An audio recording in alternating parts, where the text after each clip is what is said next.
And you talk about the greats, and you talk about St. Louis, you talk about Lou Thez. Lou, it's great to have you back in town. Well, thank you very much, Larry. Thank you, ladies and gentlemen. Larry, I'm really very pleased to be back to the seat of wrestling culture, and our mutual friend Sam Muchnick, of course, is largely responsible for that.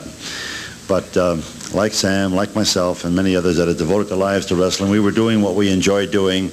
And sometimes if you continue to do that throughout your lifetime, you begin to learn something about it. You know, that's the way it goes. Well, you've had some time now back in St. Louis. You had a chance to visit with some old friends and relatives, I guess. Yes, my mother is here, and I had some visits with her, of course. And I just finished having lunch with she and my sister and her husband. And it's been a revelation to be back to our city. I'm up in Newport News, Virginia now in another business. Live on Chesapeake Bay, have a lot of fun eating the seafood and so forth. But when I get back home here, it's really a crazy magnet. It's tough to leave here again, you know.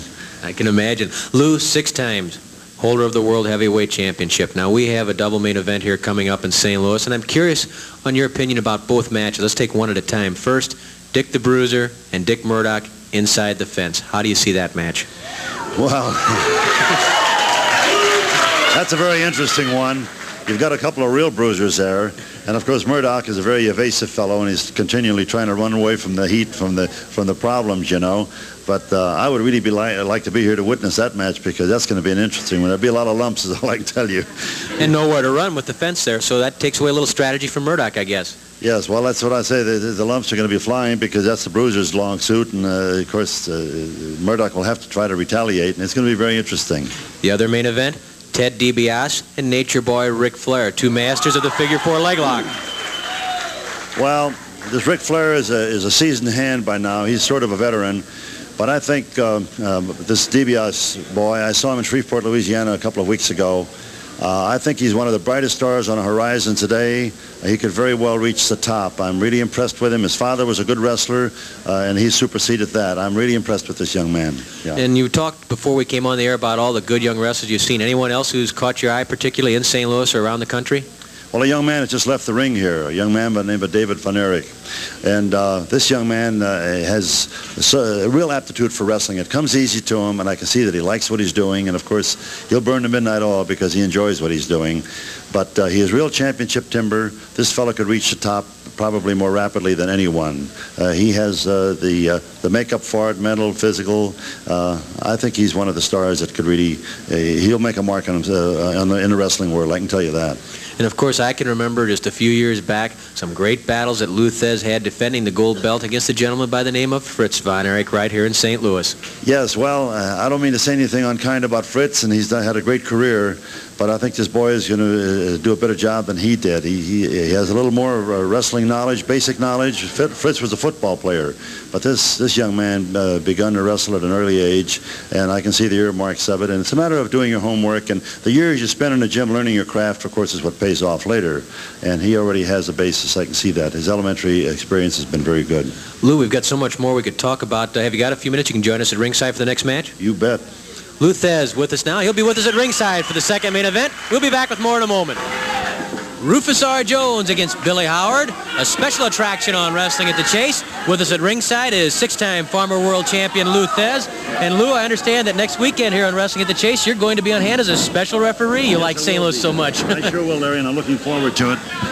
I've been around the game long enough to know some of the rules. In fact, sometimes they wanted to tell me the rules the latter part of my career, and I said, well, I've been really quite oriented because I wrote some of them, you know. Well, you certainly put a lot of the new moves that are into wrestling now. Do you feel like you're something of almost a revolutionary because some of the holds that you did first, so many guys now, it's almost standard. Things you did and a lot of guys use. Oh, sure, that's true. Well, I've said this many, many times. Some of the veterans or old-timers say that wrestling used to be better and other things were better, but I don't go along with that. The moves that we thought were really inside things and sophisticated and sort of secretive is a commonplace thing today, and some of these young people that have done their homework are making moves that we never thought of, so it's like everything else. Wrestling has improved, and I think the future of wrestling is in very good hands, and it will be perpetuated forever with some of these young stars coming up. Well, that's good to hear from someone like Lou Thez, and of course, Lou, you were the youngest man ever to hold the World Heavyweight Championship. And the eldest. And that's true, too, the youngest and the oldest. You talk about different styles. How about Rufus R. Jones? There's a very unique style, the movement of the legs and the body. How would you handle Rufus R. Jones? Well, of course, my gimmick was wrestling. So what I'll try to do is disarm him and make his things as ineffective as possible, you know. And that's the best that you can do. And if you see some of the things that he does that work for him, why, of course, you try to upset his apple cart and head him off with the draw, as it were.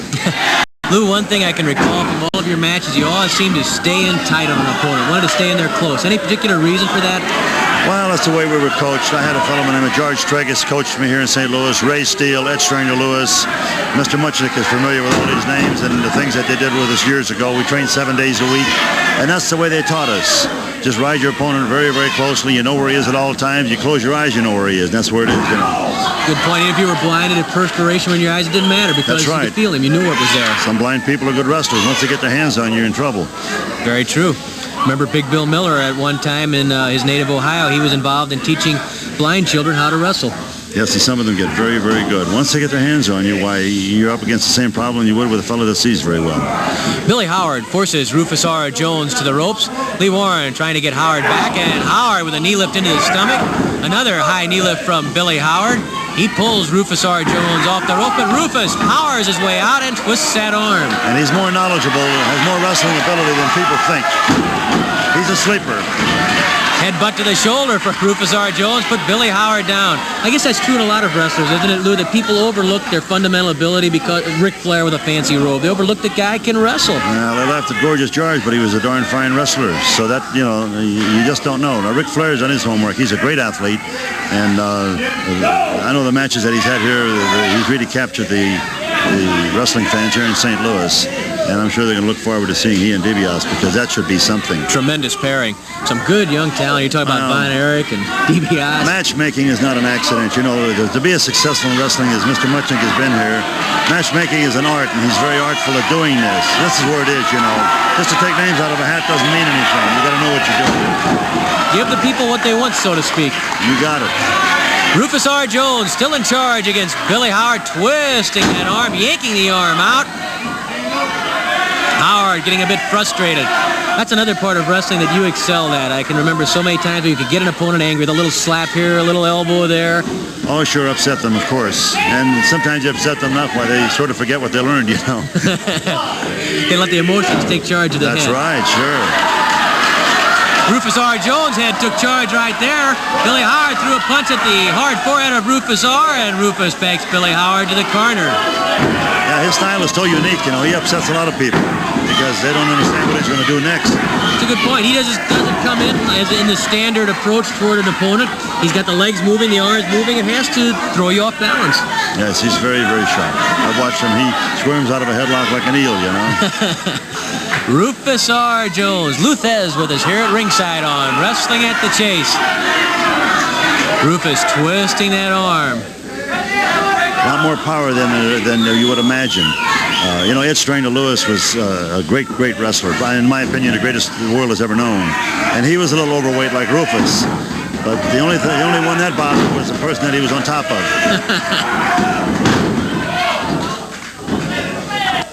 5 minutes have expired, 5 minutes left.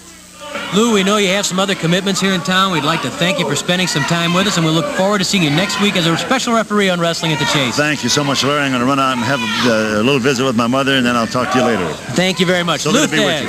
Luthez talked about up-and-coming young stars in St. Louis during 1979 and 1980. We're going to get a look at a couple of them right now. First, Rocky Johnson. And yes, Rocky Johnson is the father of today's wrestling and movie hero, The Rock. Little Dwayne Johnson. I remember Rocky Johnson bringing Dwayne to a match in St. Louis when Rocky challenged for the World Heavyweight title held by Harley Race. Rocky Johnson was a good one, and you're going to see why now. Second, Kerry Von Erich. This will be Kerry Von Erich's first match on television in St. Louis, tagging with his brother Kevin Von Erich. We'll have highlights of that match at the time, November 17th, 1979. Kerry Von Erich was only 19 years old. Sit back and enjoy. Rocky Johnson has been blazing hot since returning to St. Louis. Never has Johnson looked better. His speed, his strength, his versatility make Johnson a serious threat to Harley Race. Here is Johnson against Max Blue. Move just a little bit more, and Blue totally off balance, completely out of whatever strategy he had in mind for this match against Johnson, all because of Rocky's movement. Blue wasn't even near him. Blue dove for the leg and missed, and Rocky just dances away, and the crowd loves it. Watch Rocky polish off Blue. Johnson muscles his way up. Blue twists the arm of Rocky, flips him to the ropes, throws an elbow smash that misses. There's that drop kick from Rocky Johnson. Rocky to the air with a second drop kick. Blue staggers to his feet. Sunset flip by Rocky Johnson. This could be all over. Oh no, Blue managed to pop that arm away at the count of 2. Rocky with a flying mare. Rocky nearly put Blue away with the sunset flip. Now Johnson lifts Blue into the backbreaker hold. The hanging backbreaker by Rocky Johnson. And Max Blue has no choice but to submit. Bruce Langford tried to stop Johnson. Langford catches Johnson in the corner. And a pair of hard blows to the stomach and then a forearm smash to the neck of Rocky Johnson. Langford with a punch to the top of Johnson's head. That didn't do much good for Langford. An elbow smash to the head. That didn't have much effect either on Rocky Johnson, whose headbutt is quite an effective weapon for him. Langford grabs Johnson's arm, pitches him across the ring to the ropes. Rocky leaps up behind Langford, nips across the ring, catches Langford, grabs that leg and pitches Langford over the top. Langford whipped to the ropes by Rocky Johnson. Drop kick by Rocky Johnson. The flying feet of Rocky Johnson take to the air. Langford dropped by Johnson. Rocky grabs ahead. Lifts Langford over with a suplex. The suplex by Rocky Johnson. He covers Langford. And there's the count of 3. A pair of drop kicks followed by the suplex. And Rocky Johnson with that suplex records a victory again. Take a look at Bill White testing Johnson. Refuses to budge off those ropes as White tries to pull him. This time White pitches Johnson. That's why Rocky let him pitch him. And Rocky takes to the air with a drop kick. Rocky nimbly to his feet. White takes another drop kick. Down goes Bill White. Rocky Johnson hooks that head, goes underneath. Oh, shades of Harley Race, the suplex. Shades of the world heavyweight champion, Rocky Johnson with a suplex. And he covers Bill White. An easy and impressive victory for Rocky Johnson. He was never in trouble. Johnson also squared off with Juan Zapata. Zapata working on the face of Rocky Johnson as Johnson's in the corner. Zapata works on the eyes of Rocky Johnson, trying to blind Johnson. Zapata contends to the referee that he was working on the eyebrows above the eyes. Whatever, when you have your eyelids and your forehead raked and scraped while you're perspiring, that stings, that hurts, and Johnson goes to town on Zapata. Johnson belts Zapata. Flying heel by Rocky Johnson. There's the drop kick by Rocky Johnson. Zapata knocked across the ring. Rocky lifts Johnson high in the air. Hard body slam. That was a sizzler. Johnson does it again, ramming Zapata to the mat. Rocky Johnson takes Zapata to the ropes, whips him across the ring with one arm. Hard forearm smash. Right underneath the chin. Down goes Zapata, count of 2 and 3. With the forearm smash. A perfectly legal blow, a forearm smash. Look on his face. Gil Guerrero tried to break Johnson's winning streak. Rocky stopped still, dead still for a moment. Then when Guerrero reached out, Rocky just stepped aside.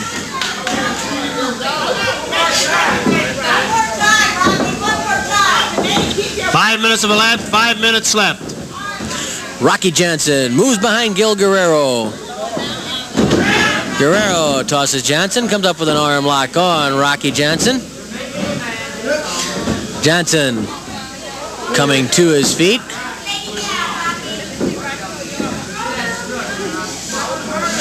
Johnson trying to push back on Guerrero, thus loosening the grip, then grabs Guerrero from behind, pitches him to the ropes. Both men hit the ropes. Guerrero ducks. Johnson with a drop kick. Johnson with a second drop kick. Guerrero doesn't know where Johnson's coming from. Rocky, there's that hanging backbreaker. The hanging backbreaker tremendously punishing submission hold. Guerrero screaming in pain, and Gil Guerrero submits quickly. The hanging backbreaker by Rocky Johnson polishes off Gil Guerrero. Still another victory. Still another method to gain that triumph from Rocky Johnson. The youngest Von Erich, Carey, made his TV debut as Kevin's partner. 5 minutes minutes left. 5 minutes. 5 minutes remain in the curfew. No falls yet. The Von Erich brothers, Kerry and Kevin, against Real Guzman and Tom DeMarco. Guzman with a flying mare on Kerry. Kerry punches back. Drop kick by Kerry. Oh, he takes to the air. Kerry leapfrogs over the top. He has a jackknife and rolling cradle. And Guzman's over. Stick around. Dory Funk Jr. is next. Cradle by Kerry Von Erich. Gives the first fall to the Von Erich brothers. Mike Huber was Dick the Bruiser's son-in-law, and one of Huber's earliest matches in St. Louis was against Dick Murdoch. He didn't even have the nickname of Spike then, but you'll see why they called him Spike Huber very quickly. Dick Murdoch and controversy are not strangers. That's obvious from what you've already seen. Now, here's Murdoch in action against fiery Mike Huber. In his command, slaps Mike Huber, and Huber's not taking anything from Murdoch. You know that Mike Huber is Dick the Bruiser's son-in-law, and he would like a taste of revenge. The drop kick knocks Murdoch into the corner. Mike Huber pounding on the head of Murdoch. Flying meal. Murdoch still with his jacket on. Drop kick knocks Murdoch through the ropes and out of the ring, and Murdoch takes a walk clear back to the dressing room. Murdoch's pure toughness, however, enabled him to bounce back. Huber staggered. Murdoch taking charge right now.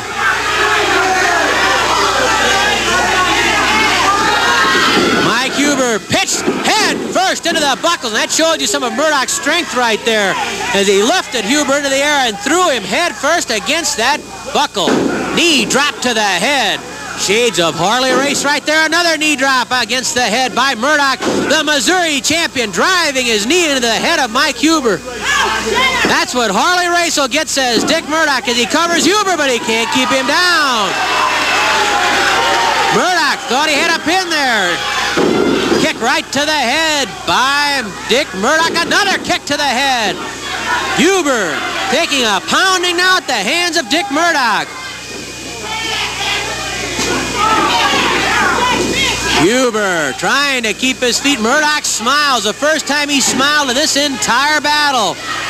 Huber refusing to quit but taking a pounding. Huber fights back with a forearm smash. Murdoch with the uppercut. A brutal display by Missouri State champion Dick Murdoch. Huber lifted.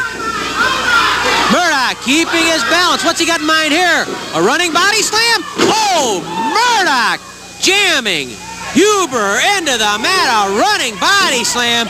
This could be it. Oh, Murdoch not content. Now he's going to try to hurt Huber, it looks like. No reason for this at all. But Dick Murdoch, his pride stung, grabs Huber, setting him up for the Texas Brainbuster, the suplex if you prefer. Huber would have been pinned easily before this, but Murdoch wasn't satisfied. Murdoch this time is satisfied, and Dick Murdoch, with a vicious demonstration of modern wrestling, pounds down Mike Huber. St. Louis always had plenty of exciting spot shows too. They didn't get a whole lot of credit, but they provided plenty of excitement. I can remember Sam's partner, Wild Bill Longson. What a great guy he was, running spot wrestling cards from Waverly, Illinois to Swansea, Illinois to Festus, Missouri. And our good friend Herb Simmons ran a really terrific program in Dupo, Illinois at the high school. We have rare footage of that thanks to Herb. You're going to enjoy it because the main event is King Kong Brody versus Abdullah the Butcher. Fasten your seatbelts. King Kong Brody and Abdullah the Butcher. You can see why people in St. Louis everywhere got excited about seeing wrestling. And this match is certainly one people talked about for a long time. Certainly in Dupo, Illinois at the high school where they had over 2,200 people packed into that gym as Abdullah the Butcher locked up with Brody and pushes Brody into the corner. Referee Lee Warren trying to get a break, but if you know Abdullah the Butcher and you know King Kong Brody, well, you know it's not Luthez against Pat O'Connor. But that's what makes wrestling great, because you have different styles and different ways to attack people. And there's one way: stand on the throat of Brody when you weigh about 400 pounds, as Abdullah the Butcher did. Abdullah the Butcher was a very controversial character. He wasn't in any one territory, any one town for a very long time, because really he was just hard to handle. King Kong Brody had a reputation like that sometimes too. But ironically, a lot of people thought that Brody would not get along with promoter Sam Muchnick in St. Louis, and it was just the opposite. They became very good friends. If you asked Brody who were the three promoters that he respected the most in the wrestling world, I'm sure he would have told you. The Giant Baba in Tokyo, Japan, Paul Bosch in Houston, and Sam Muchnick in St. Louis, because he knew if they gave each other their word, if they shook hands on it, that's the way it was going to be. No shaking hands here as Brody and Abdullah the Butcher. Brody with a cut opened up on his forehead already from Abdullah the Butcher. And watch Butcher like a shark, scenting blood, smelling it, going after the wound, going after the injury on Brody's head. Abdullah the Butcher going after his long-avowed enemy and King Kong Brody, wanting to finish it once and for all. Dupo, Illinois, the site, as King Kong Brody finds himself almost fighting for his life against Abdullah the Butcher as Abdullah starts pounding on the head of King Kong Brody. Abdullah never was shy about using anything he'd find. He's picked up forks, he's picked up bottles, he's picked up all sorts of foreign objects. He'd do anything he could. To him, wrestling was a war. And his most exciting matches were against people like King Kong Brody, who said, well, I can wrestle. If I have to, I can throw drop kicks. I can do hammerlocks. But if you want a war, I'll give you a war. Right now, though, the war was not going in the way that King Kong Brody wanted it to go. Abdullah pulling back on the head of Brody, turning Brody into that corner. Abdullah putting the pressure on. Headbutt by Abdullah the Butcher. Brody staggered, bleeding. Referee Lee Warren keeping an eye on things, but he's probably knowing best right now is just let them slug it out. Find out who's the toughest, who's the meanest, who's going to last the longest. Brody making a comeback. He hits the ropes. And a big boot right to the top of Abdullah the Butcher's head.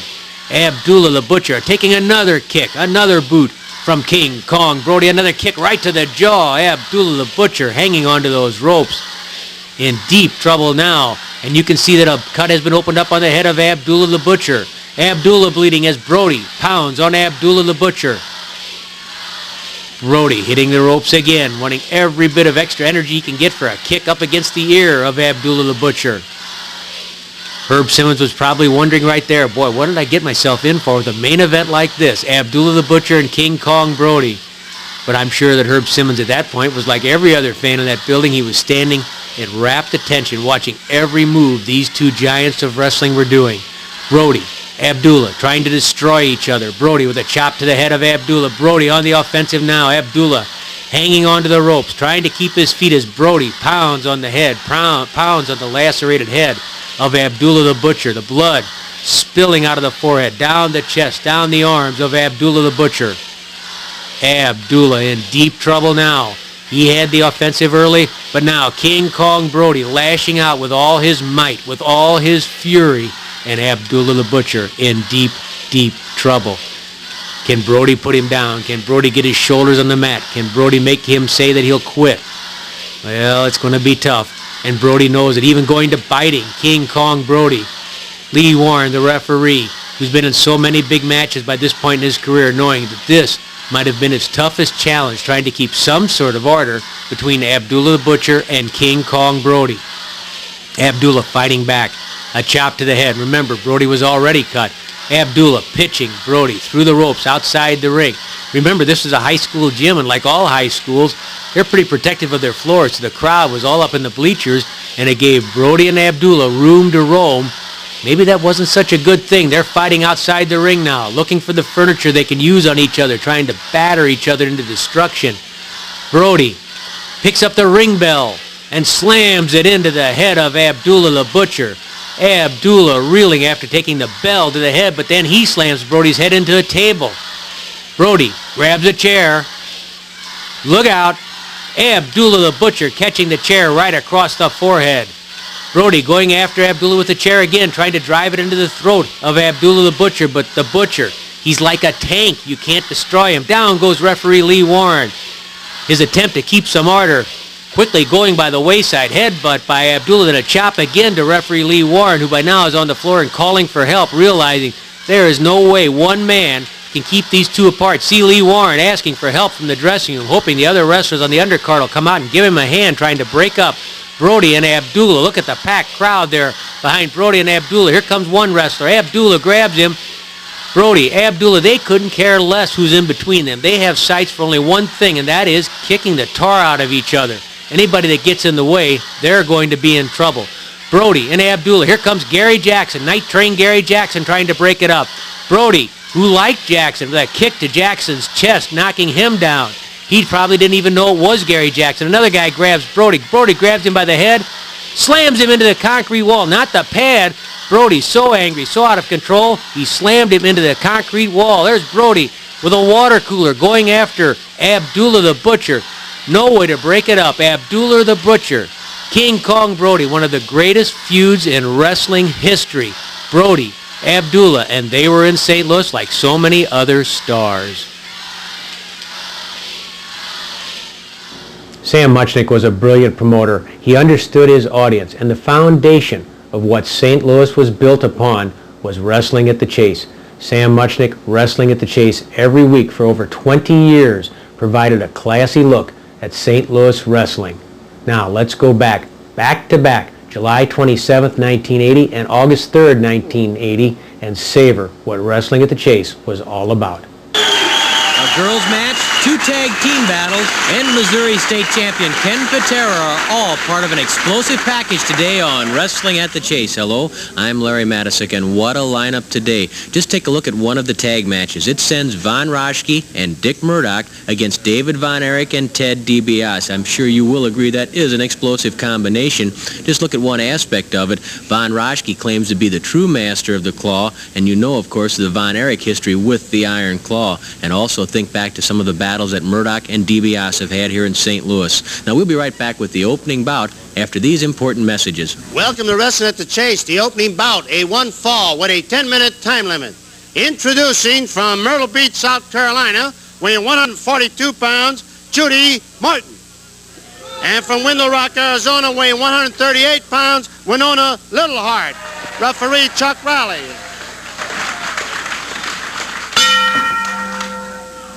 Winona Littleheart, also a popular figure in St. Louis, removes her pre-match garb, and she's doing battle with Judy Martin. Judy Martin a bit impatient as Winona removes the leather skirt, and she's ready for action against Judy Martin. A pair of top contenders for the ladies' title belonging to the Fabulous Moolah. Wrist lock by Winona Littleheart on Judy Martin, who counters nicely into a hammerlock on Winona. Nice counter by Winona. Flying mare from Judy Martin. And Winona Littleheart backs off for a second to regroup. Winona dumps Judy Martin and comes up with a step-over toe hold on Martin. Winona Littleheart with a step-over toe hold on Judy Martin, who goes to the ropes, grabs the second rope. Winona yanks Judy Martin off the ropes. And then once more steps over with the toe hold on Judy Martin. Winona jerking the leg of Judy Martin around. Martin reaches for the hair of Winona Littleheart and throws Littleheart off balance. She comes up with her own step-over toe hold, but Chuck Riley does not allow Judy Martin to keep it because she was pulling hair. Judy Martin not too happy with the ruling of Chuck Riley, but the crowd liked it. The crowd is solidly aligned with Winona Littleheart, and that's no surprise. Judy Martin, a very tough and rough competitor. She's not worried about getting cheers, just victories. Hard blast from Judy Martin. Littleheart takes a long look at Judy Martin. Hammerlock by Littleheart on Judy. Littleheart twisting that arm up behind the back of Judy Martin. Martin heads for the ropes. Littleheart will have to release the grip and does so quickly.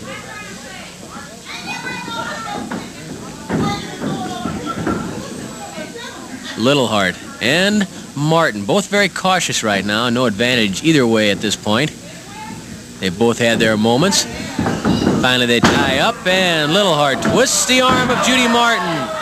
The crowd urges on Winona Littleheart, but it's Martin who's able to come up with the arm twist arm bar combination. Look at the pressure she's putting into Winona Littleheart's wrist, bending that hand forward.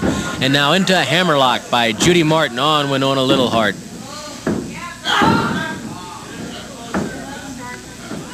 Judy reaching in. What's she do? Is she taking a bite? She took a bite, I think, out of the finger of Winona Littleheart.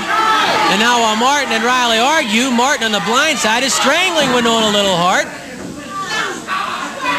There's Judy Martin again taking a bite into the fingers of Winona Littleheart. Chuck Riley trying to figure out what's going on. He's assuming that Martin was spreading the fingers and pulling one finger, which of course would be illegal. Any grip has to involve at least 4 fingers. Littleheart with a chop to the stomach of Judy Martin. And then Martin gouges the eyes of Winona Littleheart. Judy Martin opening up with some rough tactics against Winona Littleheart. A knee to the side of Winona's head.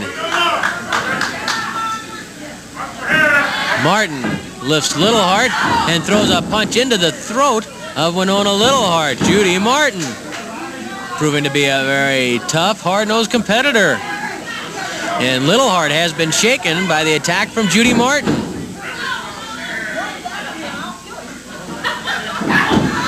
Littleheart battles back with a blow to the midsection. Judy Martin's in the hair again, and a forearm smash levels Winona Littleheart. That was a legal blow, of course. It was the forearm. Martin bouncing the ears and the head of Winona. Judy Martin covers Winona Littleheart.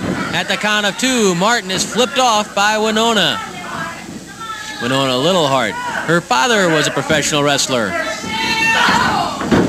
But down she goes again. Compliments of Judy Martin. Martin puts the throat of Littleheart over that top rope and then jerks the windpipe into the top rope. And Judy Martin is making this very miserable for Winona Littleheart, but Littleheart, a scrappy competitor, refuses to quit, and a tomahawk chop flattens Judy Martin. That might buy Littleheart some time. She goes for the body press. Count of 1, and at 2, Littleheart's pushed away. 5 minutes have elapsed, 5 minutes left. Halfway home in the curtain raiser today on Wrestling at the Chase, and it's been a rough match between Judy Martin and Winona Littleheart. Martin lifting Littleheart and strangling her in the blind side of the referee.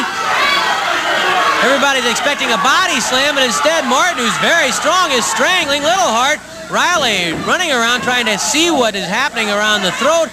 Now he catches Martin strangling Littleheart. And then Littleheart is dropped throat first across the top rope. A rather impressive display of strength from Judy Martin. Littleheart really groggy now. She has taken a beating from Judy Martin. Martin with the elbow smash as Littleheart came flying off those ropes. Judy Martin goes for the pin. At 2, just before 2, Littleheart refuses to break. Winona fighting back once more. She just will not quit. What a scrapper, Winona Littleheart. Tomahawk chop to the throat, and that was right on the money. Judy Martin now gasping to get her wind back, and Winona Littleheart goes into a war dance, dragging Judy Martin along. Another tomahawk chop. Littleheart tries for a pin, cannot get it. Winona Littleheart now, she's on the offensive and trying to polish off Judy Martin, a flying heel. Oh, the drop kick missed. The drop kick by Winona Littleheart missed as Judy Martin coolly stepped aside. Martin with a kick to the back of Winona Littleheart.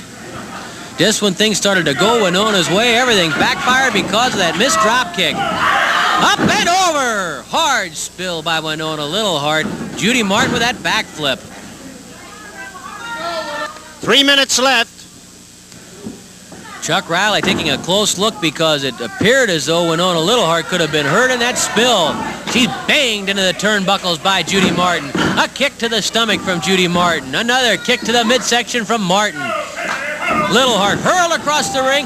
Littleheart mounts the ropes. Oh, flying cross body block. Count of 1, 2, and 3. What a spectacular maneuver by Winona Littleheart.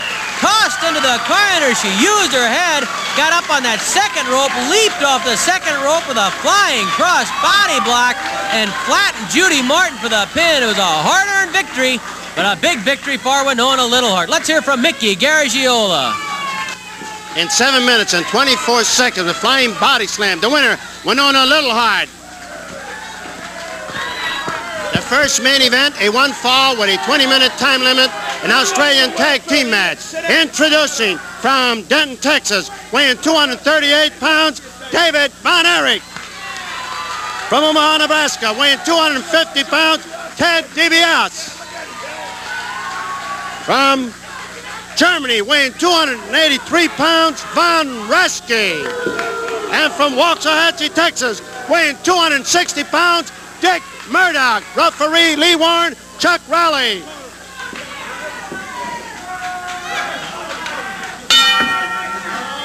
Dick Murdoch and Von Raschke, a rough and tumble combination if you've ever seen one, against Ted DiBiase and David Von Erich, two of the finest young wrestlers you also will ever see. Believe me, when you talk about top contenders for who might be the world heavyweight champion after Ken Patera and title holder Harley Race square off, you can pick any one of the four men in the ring in this match, and either Race or Patera, who's ever the world champion, would have his hands full. Murdoch goes behind DiBiase. Atomic knee drop. DiBiase blocked it. DiBiase blocked it. He lifts Murdoch, and atomic knee drop by DiBiase to Dick Murdoch. Ted DiBiase back in St. Louis for the first time in over a year, and he bounces Dick Murdoch with that atomic knee drop. Murdoch had to tag in Von Raschke, and Raschke hasn't been on St. Louis television for about 3 or 4 years. Beautiful fireman's carry by Von Raschke. Don't kid yourself about Von Raschke. He is a brilliant wrestler. He has a terrible temper. He always did when he was one of the finest amateur grapplers in the country. He excelled in Greco-Roman wrestling, but that temper always was in the way. He could lose his temper easily. He hasn't changed at all in the professional ranks, but he has so much skill, so much power. Well, he's almost unstoppable. And right now it's Von Raschke in the ring against Ted DiBiase. Raschke, who claims to be the true master of the Iron Claw. And you know that Raschke jumped at this opportunity because he has a showdown coming up with David Von Erich, and the day he's across from David in a tag team affair. Here comes David Von Erich. He grabs Raschke and bangs away on Raschke's head. Side headlock by David Von Erich on Von Raschke, who has an open challenge to any of the Von Erich family for a Battle of the Claws. Well, he has that coming up now against David Von Erich. The Battle of the Claws, Von Raschke and David Von Erich.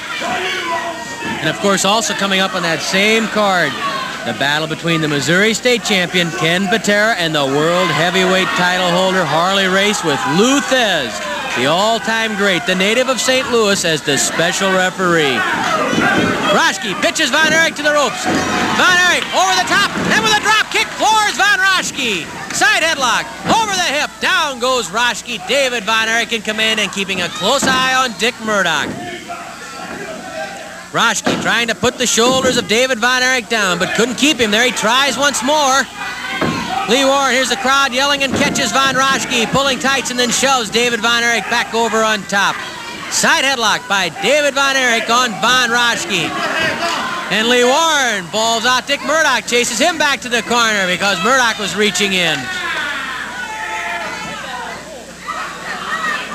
Raschke trying to struggle to his feet. Von Erich with that side headlock on Von Raschke. Raschke's been dominating main events throughout the Southlands in the last year or so. Raschke pitches Von Erich to the ropes. Hip toss by Von Raschke. He goes for the claw and misses. Von Erich rolled away. There's that side headlock again. Raschke making an early attempt to catch David Von Erich with the claw. Here comes Murdoch. He's got the tag rope, and DiBiase gets there first. DiBiase grabs the tag rope away from Murdoch and puts it around Murdoch's throat. DiBiase strangling Murdoch with the tag rope that Murdoch brought into the ring. Well, that certainly backfired on Dick Murdoch.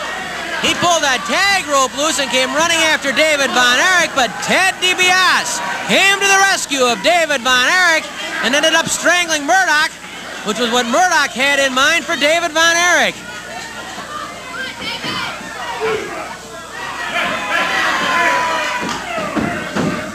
David Von Erich over the top of Raschke, hits the rope, and Raschke nails Von Erich with a knee lift to the stomach. Tag is made on both sides of the ring, and it's Murdoch who has to square off with DiBiase. Murdoch complains to Raschke about the tag not being quick enough, but it certainly wasn't Raschke's fault. Had Murdoch been in the corner, he could have made that tag. So Murdoch is certainly wrong in blaming Von Raschke, but then again, you know Murdoch's history with tag team partners, he's had his problems staying alive with anyone for any length of time. And that goes from Mickey Garagiola to King Kong Brody, who's in Japan and not at all happy about some of the things he's been hearing Dick Murdoch say. Murdoch slugs DiBiase to the canvas. Roschke stomps on the mat and yells at Murdoch. Roschke, those eyes bugged out as he yells at Murdoch to follow up the advantage, and Murdoch drops DiBiase. 5 minutes have passed, 15 minutes left. Ted DiBiase in trouble here.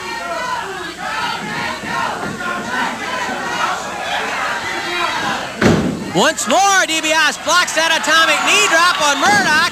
Murdoch blocks the atomic knee drop of DiBiase. Now they're blocking either way.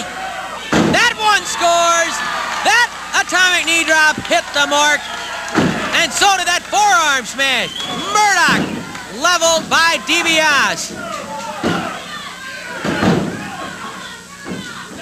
Side headlock. Down goes Dick Murdoch. Frantic action today on Wrestling at the Chase, and what more could you expect with a tag team combination like this?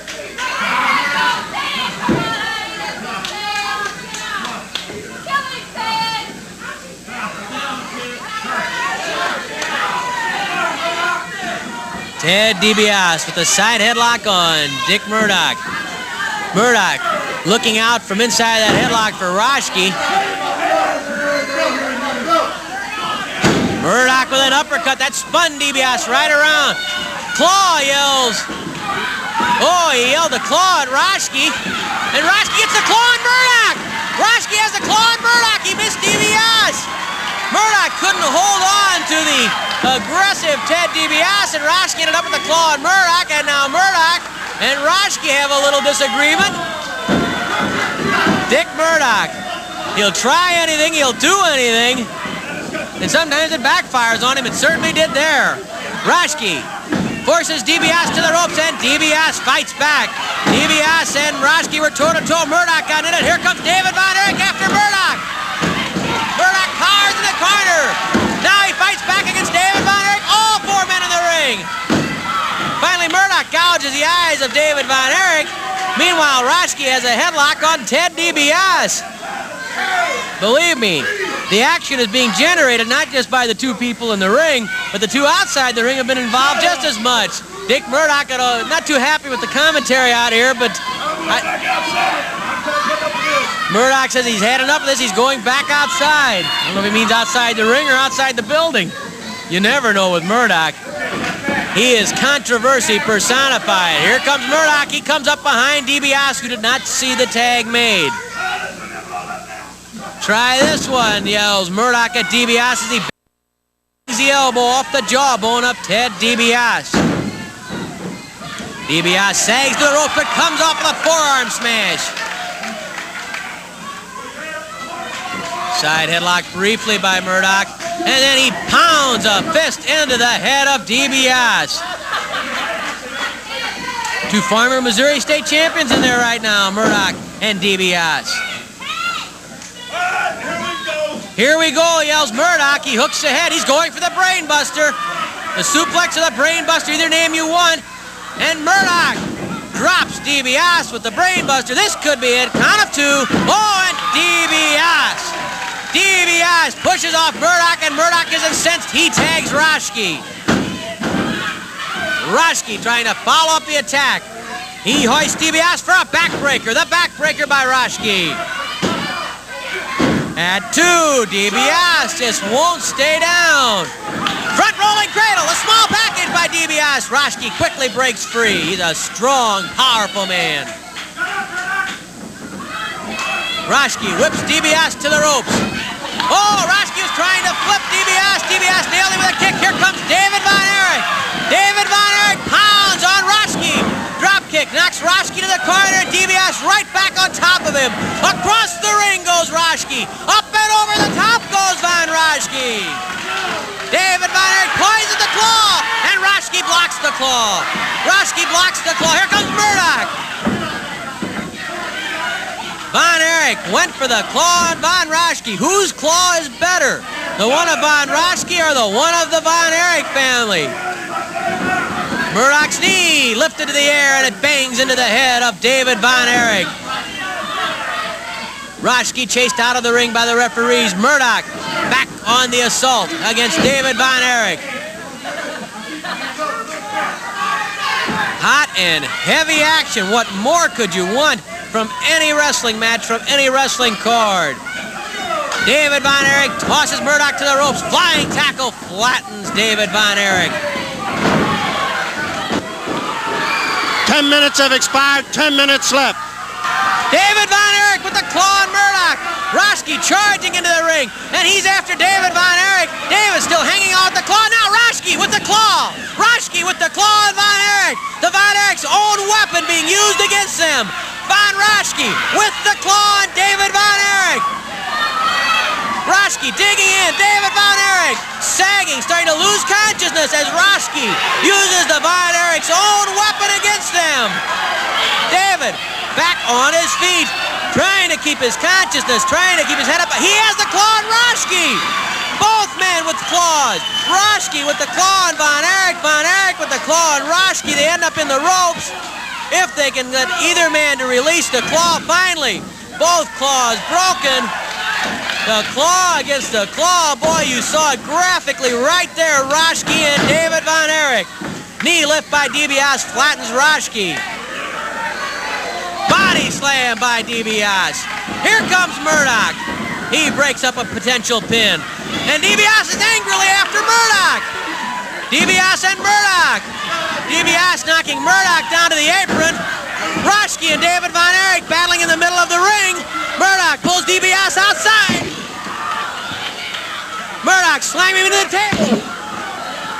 Down goes Ted DiBiase. Murdoch slanging him into the announcer's table. Meanwhile, Raschke and David Von Erich have had their own Donnybrook.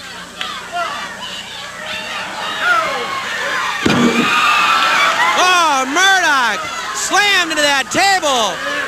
Again, Murdoch driven into the table by DiBiase. DiBiase and Murdoch having a Donnybrook outside the ring. Raschke trying to get out there to see what's going on. David Von Erich and Raschke inside the ring toe-to-toe. The referees try to separate them. Murdoch with a microphone tangled up around him. Holly Hofstetter trying to untangle Dick Murdoch from the cabling outside. As we try to reestablish our building here. DiBiase, atomic knee drop to Von Raschke.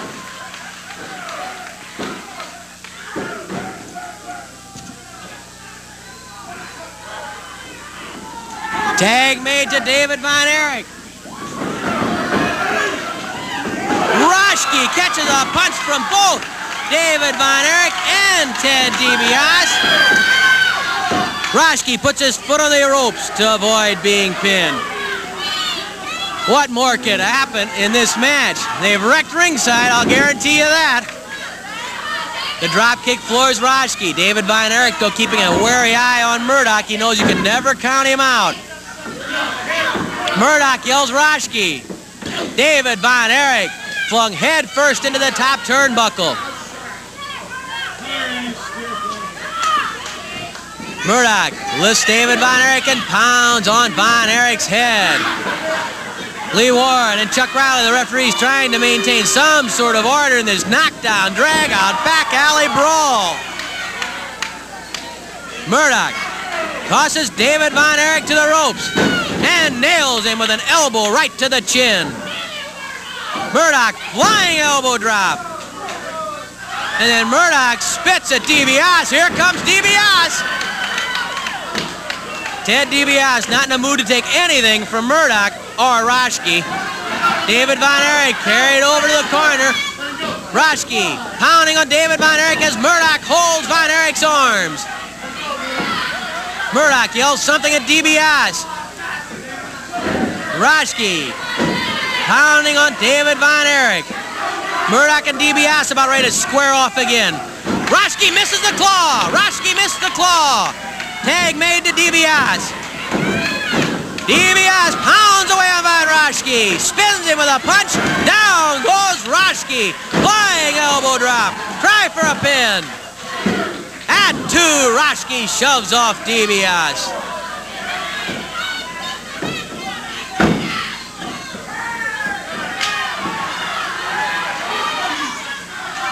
DiBiase and Murdoch once more take a long look at one another.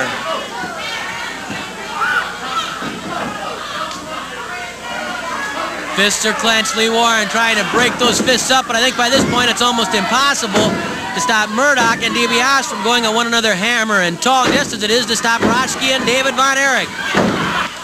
15 minutes have passed, 5 minutes left, 5 minutes.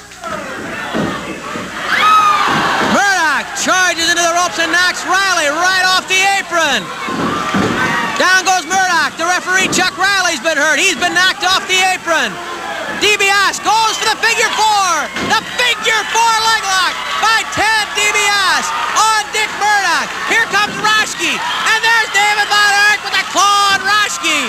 Roschke trying to get a DiBiase to break up the figure four. David with the claw on Roschke. David dragging Roschke outside the ring with the claw. Look at that. Roschke being pulled outside the ring by the iron claw of David Von Erich. Finally, the referee gets David Von Erich and Roschke separated, while Murdoch simply refuses to quit against DiBiase. Roschke just won't quit. He's after DiBiase, stomping on him, and the figure four is finally broken. David Von Erich tried to get at Roschke, but Chuck Riley, who took a hard blow, stopped him. You have to admire these referees. Even they're taking their lumps in this tag match. Here comes David Von Erich. Both men, Von Erich and DiBiase, Roschke for a double atomic knee drop. Can you believe some of the excitement that you have seen in this match? Simply unreal action. Try for a pin. Roschke lifts that arm and manages to push off the hip of David Von Erich.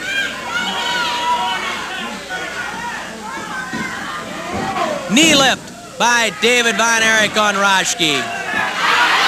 Murdoch crawling up behind Von Erich, but David spotted him. And Roschke charges into Von Erich, who had his eye on Murdoch. Hip toss by Roschke on David Von Erich. 3 minutes left, 3 minutes. 3 minutes remaining, and for 17 minutes, the duos, one side, Von Roschke and Dick Murdoch, the other, David Von Erich and Ted DiBiase, have simply been spectacular, sensational. The short arm scissors by Roschke on David Von Erich. David Von Erich rolled Roschke into a cradle. Murdoch kicked Von Erich, and that allows Roschke to keep the short arm scissors, or the figure four arm lock, if you prefer that name for it. David Von Erich manages to lift the shoulder.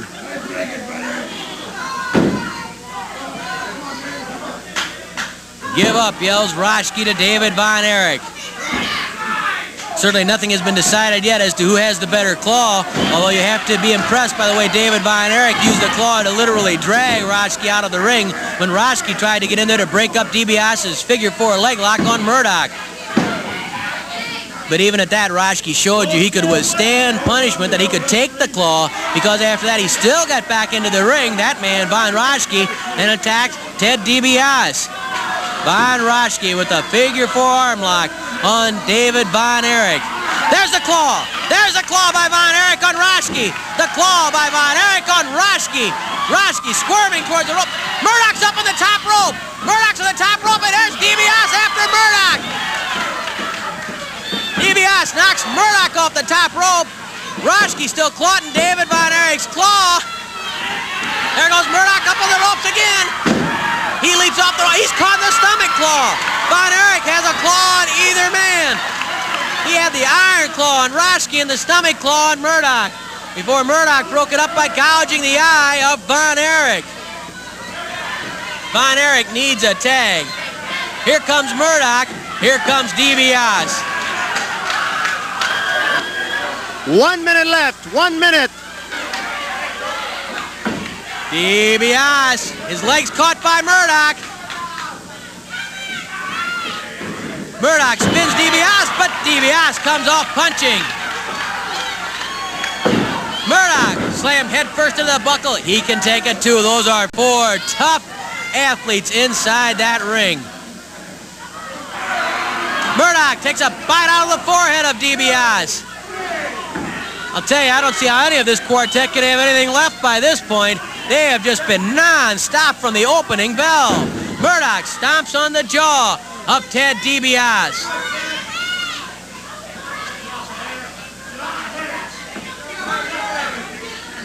Murdoch lifts DiBiase for a pile driver.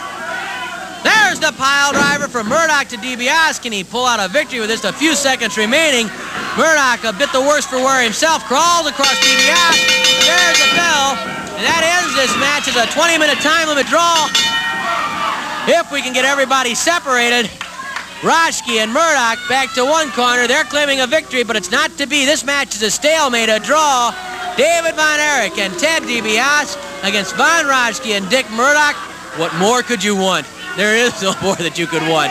Here's Mickey. With time running out, the referee declares the match a draw. Nothing has really been settled yet. And of course I'm talking about who is the master of the Iron Claw. Originally Fritz Von Erich invented it. Von Roschke claims to have perfected the Iron Claw, and we really don't know who has the better claw, Von Roschke or the Von Erichs. Larry, you make one serious mistake. Fritz Von Erich invented the claw, yes? Baron Von Roschke perfected the claw. I took it to a higher plane.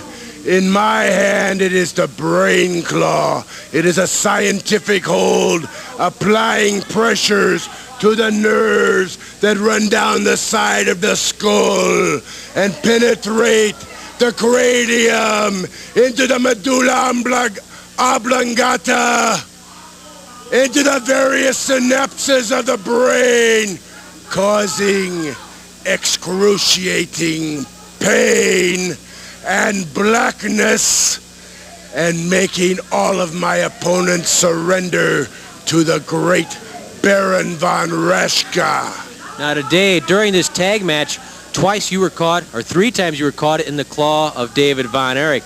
It had to be a funny feeling to be caught in the claw yourself. You are very smart.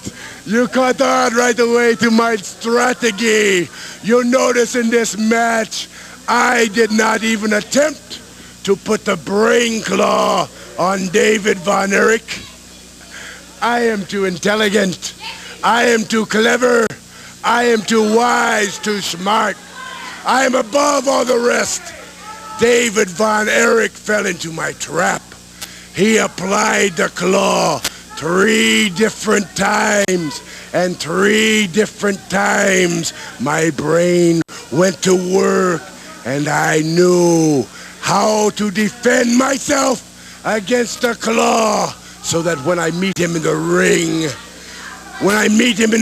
on the way to my goals, on the way to the World Championship, I know our paths must cross. I know they must cross in the Kiel Auditorium, and I know for sure that my defenses against his Iron Claw will be set, but he will not be prepared for the mastery of the superior brain claw. You know, David Von Erich is very tall, and to the uneducated eye, they would say he does not look like a wrestler. But the longer the bone structure, the tighter the tendon strength, the better the leverage. But I know this, David Von Erich. I know the potential you have. But I have been through the fire, and what the fire doesn't destroy, it hardens. And I am hardened, and I am tough, young, tender David Von Erich. Come to Kiel and feel the claw, the brain claw. Von Roschke, who says the brain claw is better than the Iron Claw, and we will find out. We'll be back with more in just a moment. The second main event, a 1-fall with a 5-minute time limit. Introducing from Winnipeg, Canada, weighing 244 pounds, Kerry Brown. And from Portland, Oregon, weighing 266 pounds, Missouri State Champion Ken Patera.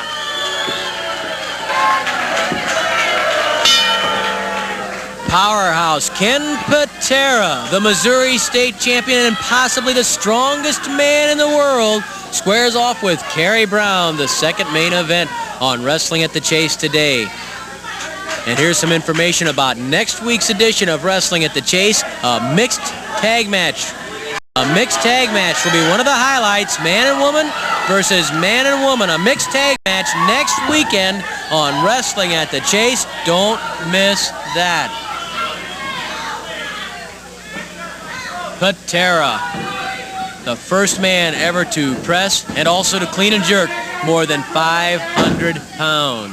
The holder of so many national and international records that it's almost impossible to recount them. And Ken Patera tells referee Chuck Riley, "You've got to learn to get out of my way," as he shoved the 240-pound Kerry Brown right to the corner. Side headlock by Kerry Brown on Ken Patera, the man who could well be the next world heavyweight champion. I cannot think of two more serious, two more dedicated, and two more determined athletes than Ken Patera and the world champion Harley Race. Neither one will give a single inch, a portion of an inch.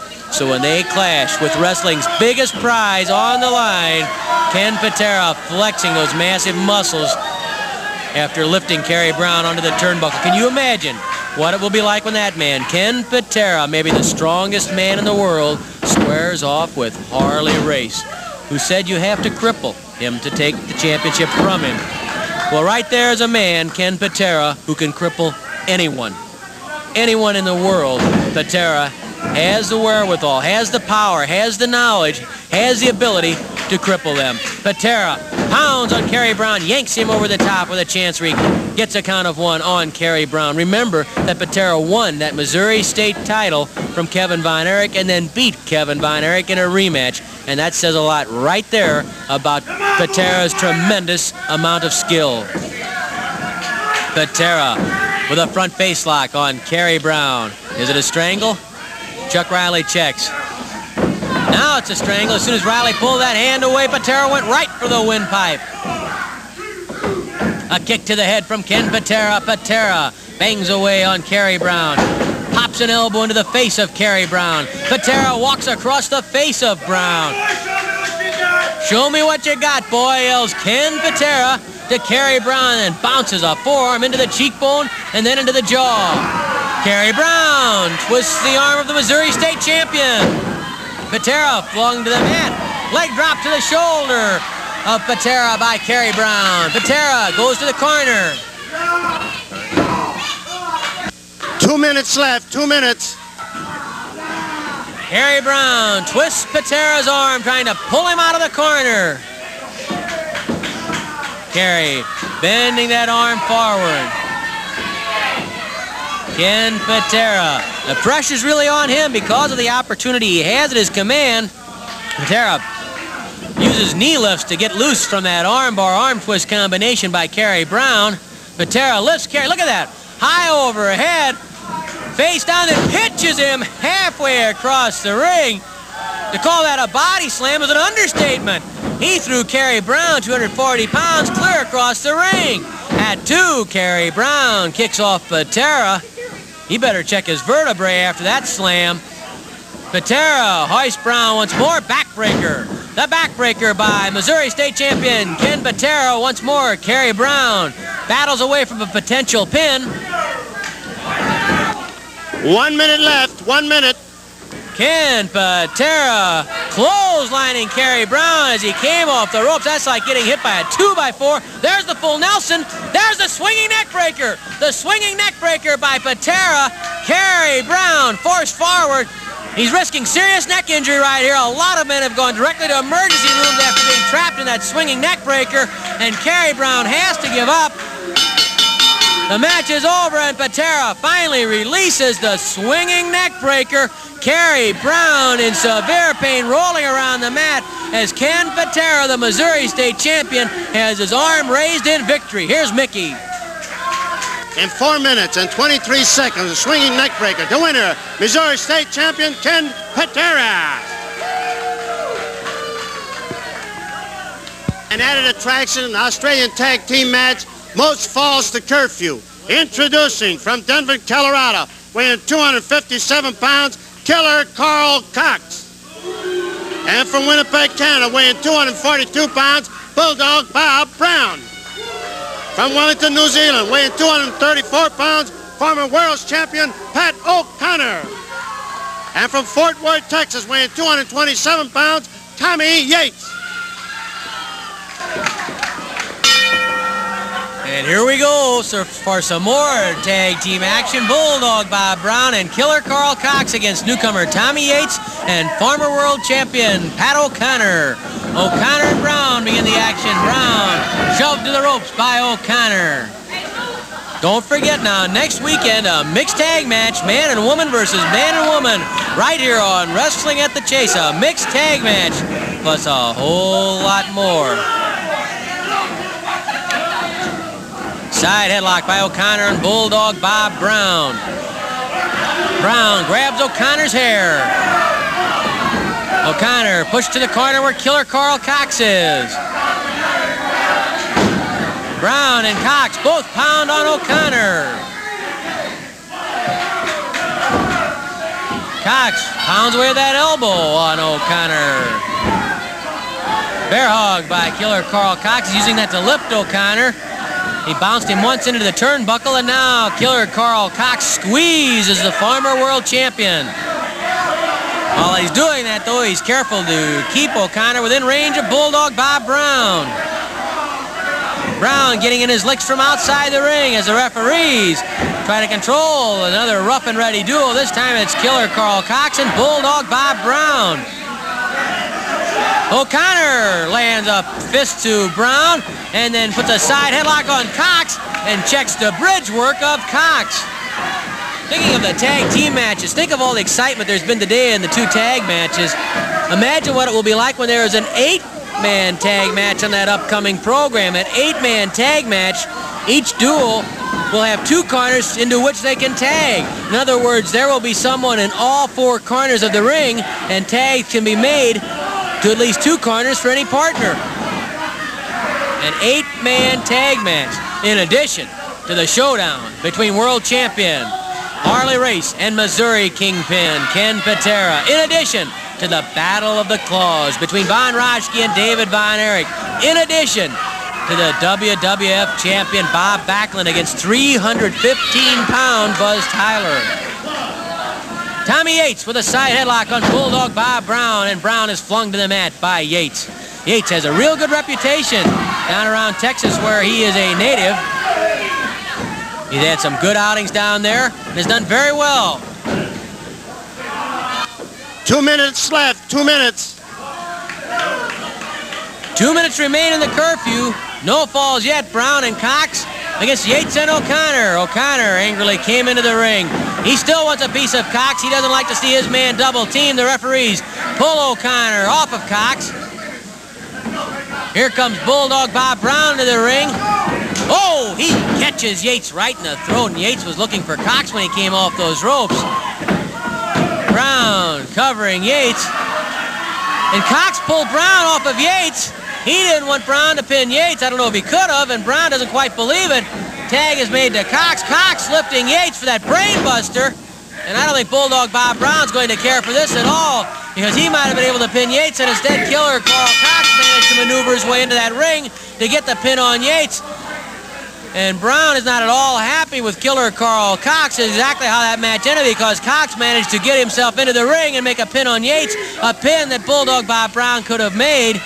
We checked the clock, and time will expire during the rest period, so Brown and Cox are the winners, but they're certainly not happy victors.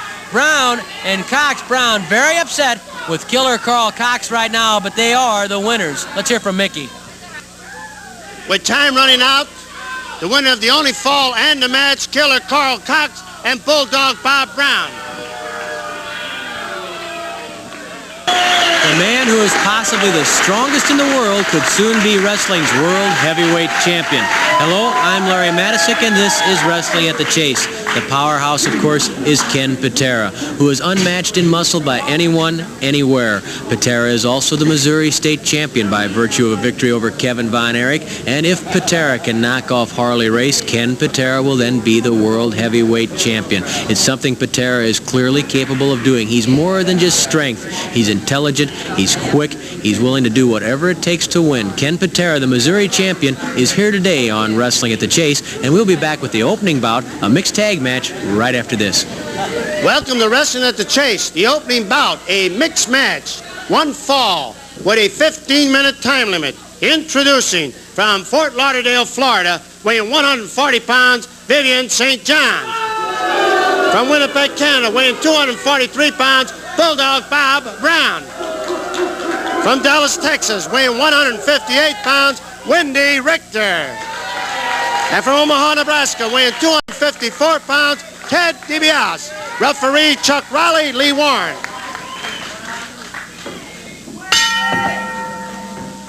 Bulldog Bob Brown and Vivian St. John meet Wendy Richter and Ted DiBiase, and Brown runs Wendy Richter out of the ring, says, "You have no business in here. I want to start out against Ted DiBiase." And of course, whenever a tag is made, the opponents have to be of the same sex. In other words, if DiBiase were to tag Wendy Richter right now, Vivian St. John, Brown's partner, could enter the ring immediately without a tag and come right into the ring. By the same token, if Brown tagged Vivian St. John, then Wendy Richter could charge into the ring. Brown's a bit upset at the fact Ted DiBiase pushed him away as they were along the ropes. "You should disqualify him, referee," says Bulldog Bob Brown to Chuck Riley. Brown forces DiBiase to the ropes.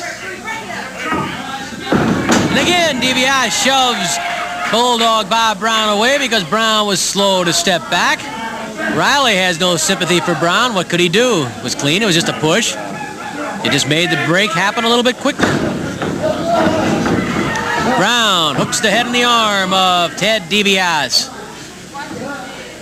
DiBiase reaches inside, trying to break the grip and pull the arm up into a wrist lock.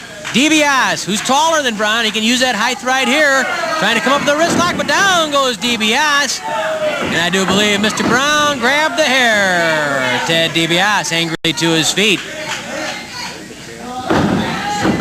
Brown now twisting the wrist, putting pressure to the wrist and forearm of Ted DiBiase. DiBiase trying to reach inside that grip. Ted likes to get in tight. There's a kick to the stomach, and DiBiase twists the arm. Down goes Bulldog Brown, leg drop to the bicep, and then DiBiase scissors the arm of Bulldog Bob Brown. Brown getting onto his side so those shoulders are off the mat. Vivian St. John reached in to try and make a tag with Brown, and of course that would be perfect for Brown because then Richter and St. John would have to come into action. Ted DiBiase drops that knee into the bicep of Bulldog Bob Brown. Brown comes to his feet, threatens to throw a punch at DiBiase, but he doesn't get the chance. DiBiase spins and twists that arm. Now Ted hooks the elbow and puts pressure to the upper portion of the arm. Brown trying to get back to Vivian St. John. Fireman's carry by DiBiase stops that. What a brilliant young wrestler is Ted DiBiase. Boy, you talk about some of the tremendous young talent on the way up. Certainly, DiBiase personifies that along with people like David and Kevin Von Erich. There's a tag, and that means St. John comes in against Wendy Richter. DiBiase is a little frustrated by that. He had Brown in some trouble. Wrist lock by Vivian St. John on Wendy Richter. Two tall young ladies right there. And if you take a good look at Vivian St. John, the way she's built, her features, the red hair, she has to remind you of Kay Noble. And I'm sure you remember Kay Noble, a scrappy customer, now makes her home up in Northwest Missouri. Fine wrestler. And I'll tell you, Vivian St. John reminds me of her in more ways than one because Vivian, like Kay Noble, is a real scrapper. Wendy Richter steps back after a clean break.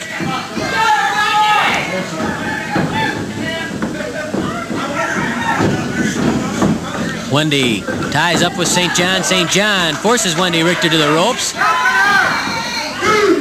A knee to the stomach from Vivian St. John. Bulldog Bob Brown eyeing the action carefully. You never know with the Bulldog what he's got in mind or what he's apt to do. St. John again puts Wendy Richter on the ropes. Brown, they're taking a look. St. John strangling Wendy Richter, and I can't tell if Brown has a hold of the... No, he's keeping his hands out. He's just watching what's going on very carefully. Flying mare by Vivian St. John. Is she strangling? Yes, she is, and Riley wants it broken.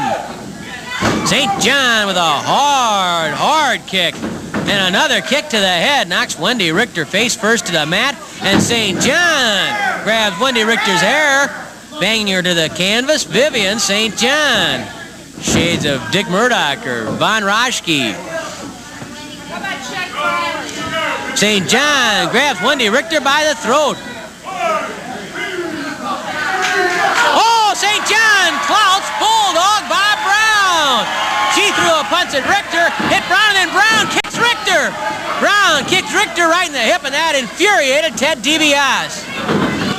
5 minutes have elapsed, 10 minutes left. Wendy Richter, even after that full paw by St. John where she hit her own partner, still wasn't able to get out of the corner and tag DiBiase. St. John with a forearm smash. Knock her head off, yells Bulldog Bob Brown. Mercy is not part of his vocabulary. There's St. John on the throat again. Richter with a sizzling forearm smash breaks free. Flying mare by Wendy Richter. Count of 1. At 2, St. John pushes off Wendy Richter. Brown stepping up on the ropes to try and reach in. There's St. John back on the throat again. Oh, she's tough. I think she has the tag rope now around the throat of Wendy Richter. Brown holding on to that rope, and Wendy Richter is being strangled in the corner. Here comes DiBiase after Brown. Nearly flattens Lee Warren, the referee, and trying to get at Brown. St. John with a knee lift to Wendy Richter. Elbow smash to the head from Vivian St. John. Try for a pin. Chuck Riley hustles over to make the count, but only gets to 1. Front face lock by Vivian St. John on Wendy Richter, and a knee lift. Drops Richter. Vivian stepping onto the throat. Of course, in a match like this, quick tagging is not as important as it normally would be in a regulation tag match. A quick tag here by St. John to Brown obviously doesn't help the situation because that brings DiBiase into the fray. Brown yells at St. John, "Don't stop, keep it up." It's more important for the person in trouble to make the tag than the one who is on the offensive, as Vivian St. John is right now. St. John using the bottom rope to strangle Wendy Richter.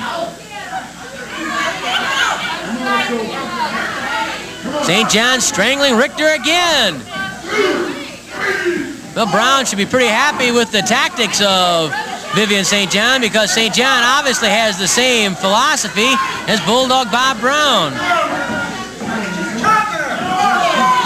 The crowd becoming quite upset with the tactics of Vivian St. John, who I believe is choking once more.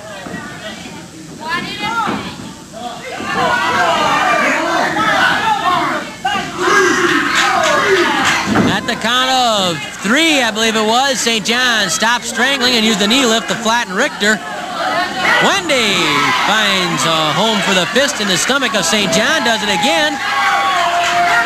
Wendy Richter bangs away those forearm smashes, driving him home, and now she strangles St. John. Vivian St. John getting a taste of her own medicine. And Ted DiBiase yells for a tag. Here comes DiBiase and Brown into the action. Ted DiBiase, oh, his eyes raked by Brown. Brown tossed to the ropes, flying tackle. DiBiase ducks. Over the top. Underneath again, Brown flying off those ropes. Then DiBiase pitches Brown into the air for a hard jolt. And Brown bails out. Wendy Richter chases Brown off the apron and throws a kick at Brown too. She kicks Brown again.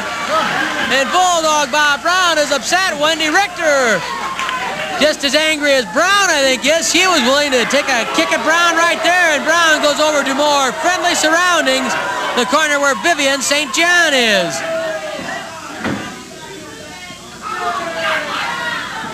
So it's St. John against Richter again. Brown made the tag. Really a good idea because Richter had actually taken more punishment than St. John had earlier. Although you'd never know it the way Wendy Richter is hanging in there against the tough Vivian St. John. They're having a slugfest. Oh, you can hear those forearms banging home and the wind being knocked out of each person. Oh, Wendy missed that one, but she comes up behind St. John. Hey, back rolling cradle, count of 1, 2, 3. Wendy Richter with a back rolling cradle. Nicely done by Wendy Richter. And DiBiase and Bulldog Bob Brown nearly get involved in a little Donnybrook. DiBiase throws a punch at Brown as they stand toe-to-toe, staring at one another. Be that as it may, though, the victory belongs to Wendy Richter and Ted DiBiase. Here's Mickey Garagiola. In 9 minutes and 31 seconds, the back rolling cradle, the winner, Wendy Richter and Ted DiBiase.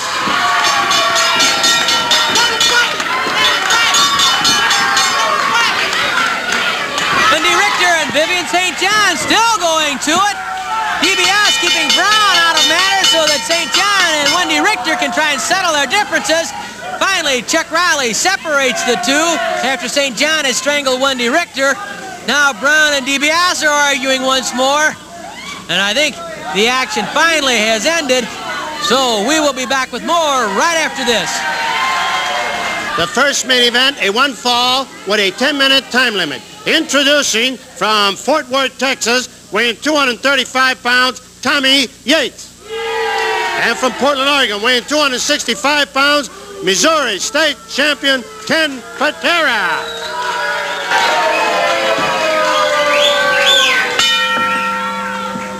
Missouri State Champion Ken Patera, who could soon be the world heavyweight champion, squares off with Tommy Yates. The first main event today on Wrestling at the Chase. Patera slowly removing the Missouri State title belt, which he took from Kevin Von Erich, using the swinging neck breaker. Patera carefully removing his colorful tights, the colorful warm-up pants. The crowd hoots and hollers. Patera just looks. Here's a man who is coolly and completely confident. Everything he has done on the athletic field throughout his life, he has excelled at. He has become the best. He was the NCAA indoor shot put champion.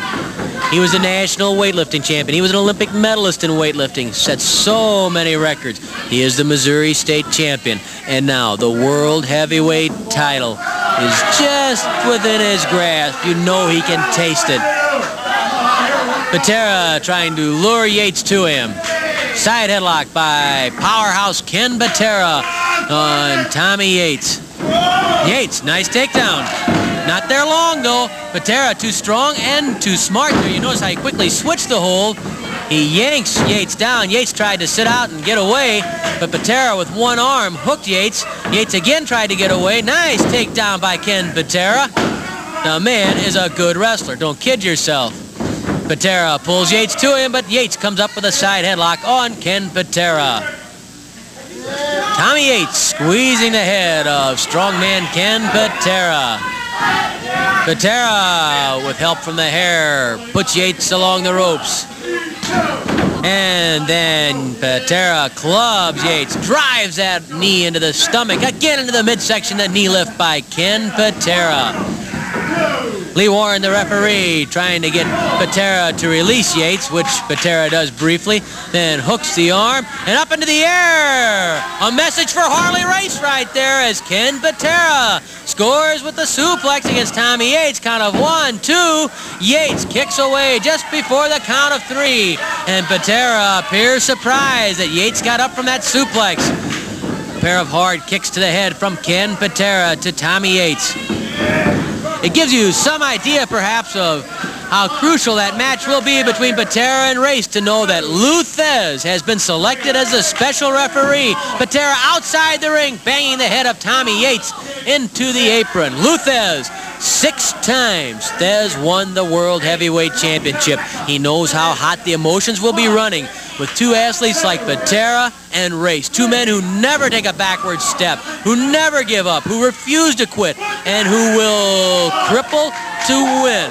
Fez knows what a difficult task he has. He knows how much is at stake, the gold belt. Wrestling's biggest prize on the line as Patera turns Yates around and bounces the elbow off the head of Tommy Yates. Some of the front row spectators first returning to their seats now.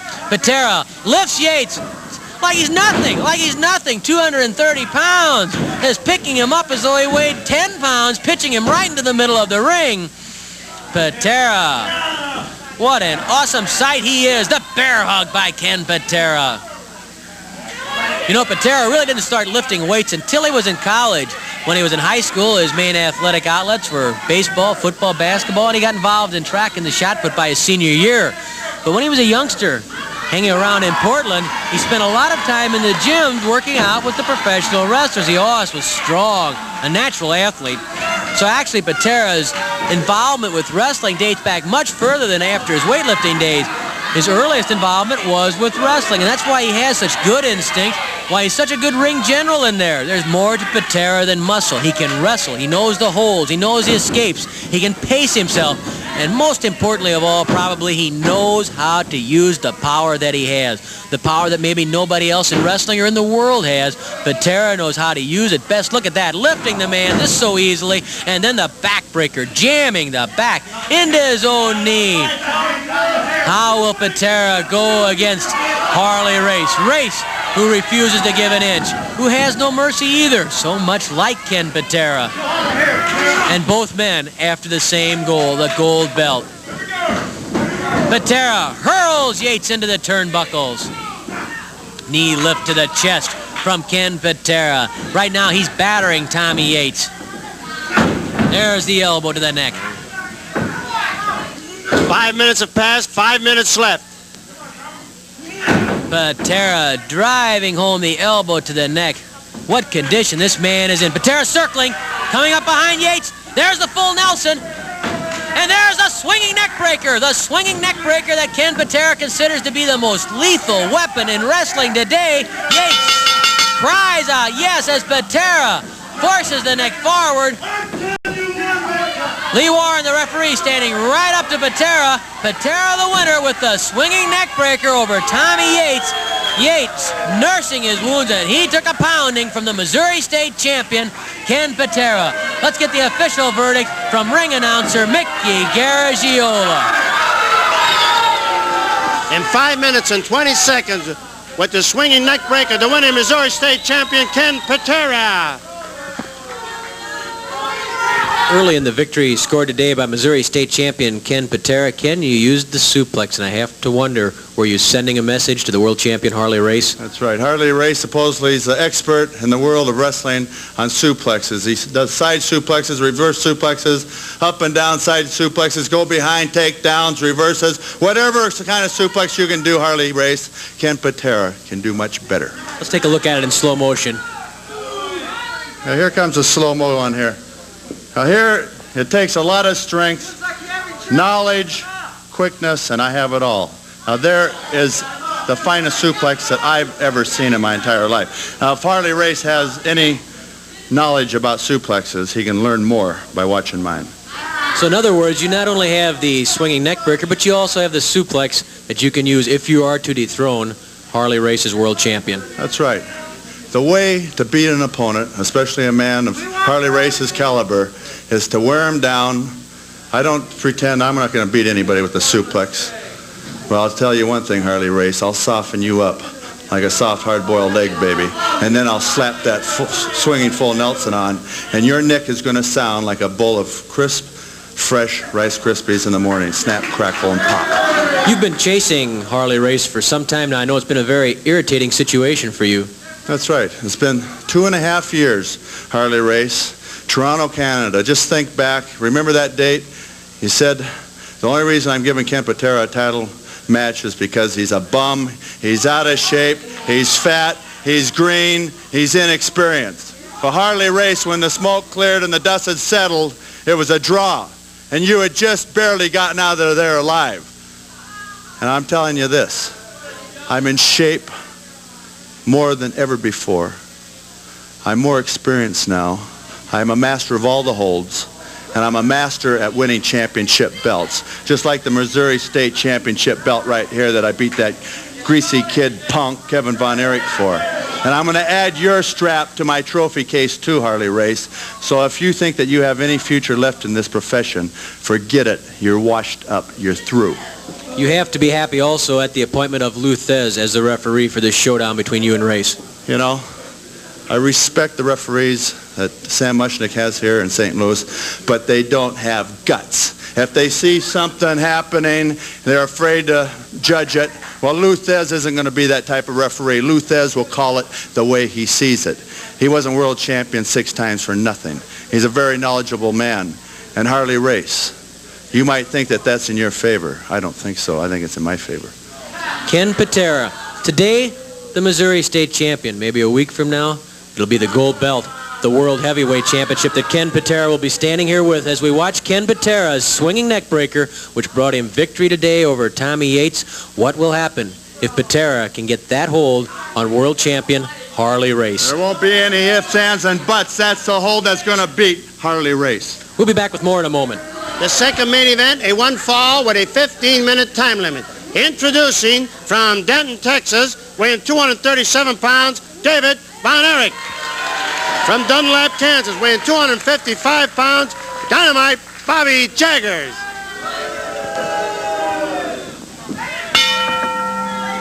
A couple of weeks ago on Wrestling at the Chase, Bobby Jaggers sounded off rather loudly. Said the time had come for him to get important opponents in important matches, big main events in St. Louis. He should be happy today. It's Jaggers against David Von Erich. Jaggers forcing David Von Erich to the ropes. And a clean break from Bobby Jaggers, although not a quiet break from Jaggers. Quiet is not part of the vocabulary of Bobby Jaggers.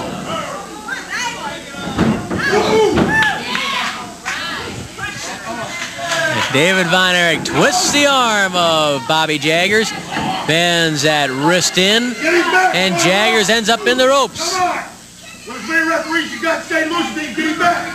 Jaggers complaining about the officiating. You could probably hear part of his gripe. Side headlock by David Von Erich on Jaggers. Jaggers tosses David to the ropes. Flying tackle. Puts Jaggers down on a second flying tackle. Turns the trick again. A third flying tackle. A try for a fourth. David leapfrogged over the top and takes Jaggers over the hip with a side headlock. Fine wrestling by David Von Erich. Count of 1, and David manages to get back up on top of the situation. 3 flying tackles, and Jaggers probably thought he had an opening there, that David was getting too confident with the flying tackle. He ducked down to give David a backflip, but Von Erich, whose mind is like a computer inside that ring, just clicking away, saw what Jaggers was doing, leapfrogged over the top, and put himself in perfect position to catch this side headlock on Bobby Jaggers. Von Erich squeezing with that side headlock. A lot of attention, of course, is focused on that upcoming bout between world champion Harley Race and Missouri champion Ken Patera, with Lou Thez, the referee, as Jaggers flattens David Von Erich with an elbow smashed.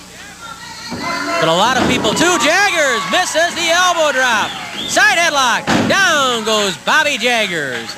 As we were saying, there's an awful lot of attention also being lined up on the match between Von Raschke and David Von Erich, the Battle of the Claws. And, of course, you heard Von Raschke last weekend here say that during a tag match, he allowed David Von Erich to apply David's claw on Raschke, so Raschke had some idea of how he could defense it.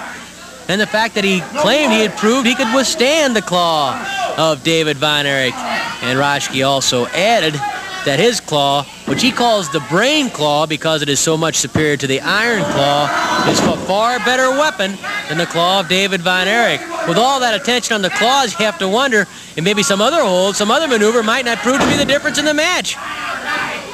But it's quite a showdown, and certainly whoever wins between Von Raschke and David Von Erich, along with some of the other winners in that lineup, could well be in line for a crack at the victor between Harley Race and Ken Patera. Jaggers opening up against David Von Erich.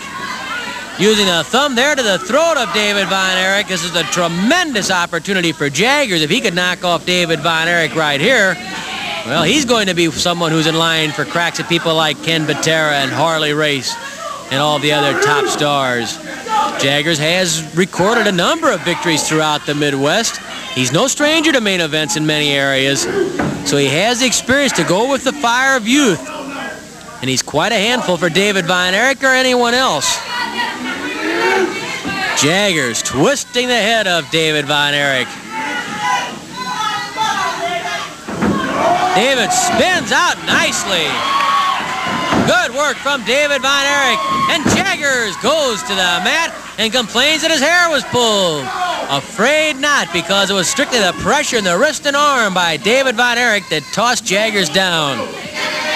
One point that Von Roschke made last week when we were talking to him I think is worth bringing out. And David Von Erich obviously does not have the same physique, say, that Ken Patera does, but he has those long bones, that tremendous tight tendon strength, and his power is really much, much more than would be expected, and truthfully much more than the average wrestler has. He's tall, that's an advantage for him. Tremendous agility, he's proven that time and again, and the fact that his claw is so effective shows just how much power he has in those forearms and wrists and hands. And of course that's something that Von Roschke spotted right away, and it's something that Roschke's taking into consideration going into the Battle of the Claws with David Von Erich. 5 minutes have passed, 10 minutes left. Von Erich blocked the thumb thrust of Bobby Jaggers, and then he knocks Jaggers down with a thumb of his own right to the throat. David Von Erich on top of Jaggers, pounding away on the head of Bobby Jaggers. David does have a temper, in case you haven't noticed.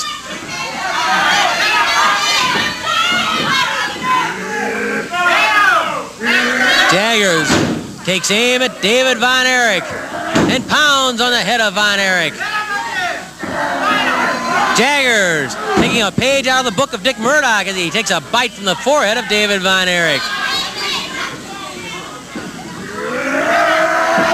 David Von Erich bounced head first into that top turnbuckle. The claw hole, right? The claw hole, right, yells Jaggers. Oh, Jaggers yells, this is the turnbuckle hole. And well, it is. The only problem is the hole's being delivered by David Von Erich. Flying Beal. Flying head scissors by David Von Erich. And Jaggers thrashes about without much effect because David Von Erich with those long, powerful legs has the head scissors on Jaggers.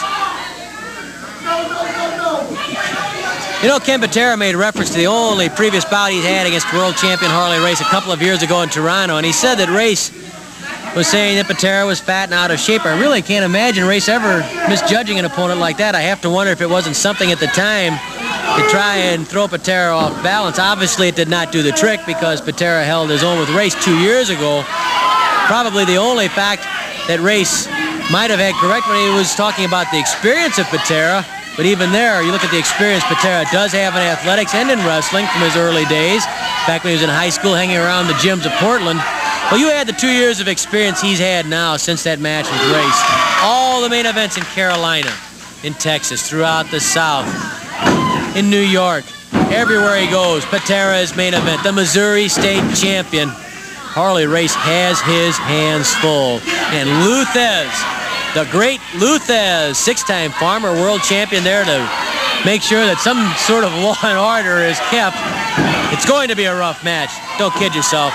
With Race and Patera there, you know there are going to be a lot of bruises and abrasions dished out, just like the one Bobby Jaggers gave to David Von Erich, nailing him with a kick as David was waiting to flip Jaggers.